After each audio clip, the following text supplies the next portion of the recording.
Alors, quand vous déplacez la paire de ciseaux, vous allez peut-être remarquer que, bah oui, à certains endroits, on va remarquer que le texte passe parfois de chaque côté de la paire de la silhouette, comme ceci.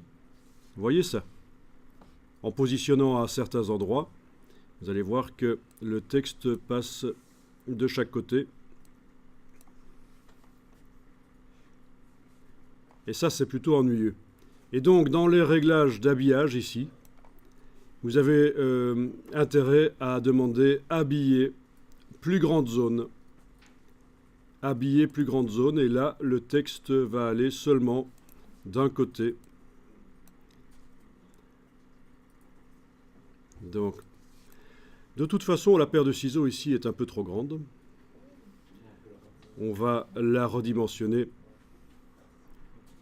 Avec l'outil de transformation manuelle, vous prenez une poignée du coin avec la touche majuscule et vous pouvez redimensionner. Voilà. Et alors l'idée, c'est de mettre ça entre deux colonnes de texte. De toute façon, voilà.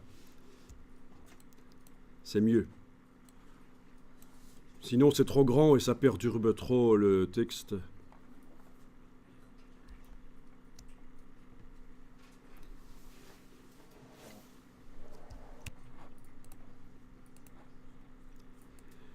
Ok, donc vous avez également la marge d'habillage pour repousser le texte pour qu'il n'aille pas trop près de l'objet qui habille.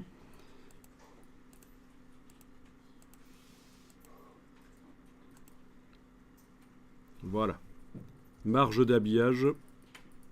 Vous devriez voir que le texte s'éloigne de l'objet. L'objet habille toujours, mais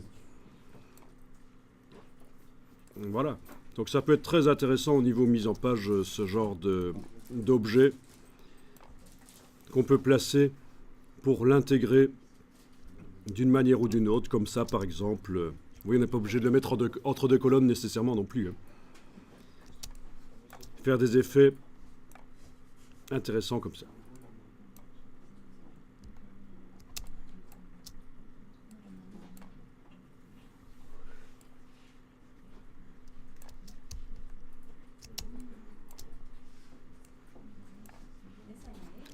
Bon, ça suppose que, évidemment, votre texte est placé, il ne va pas bouger, vous n'allez pas enlever des lignes ou en ajouter, en fait. C'est le genre de choses qu'on fait à la fin de la mise en page, bien sûr.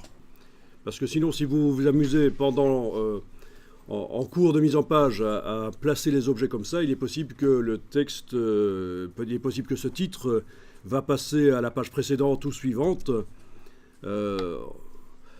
puisqu'on est dans un flux de texte d'une page à l'autre. Vous êtes d'accord, hein? Donc c'est le genre de choses qu'il faut y passer du temps, mais à la fin du travail sur le texte.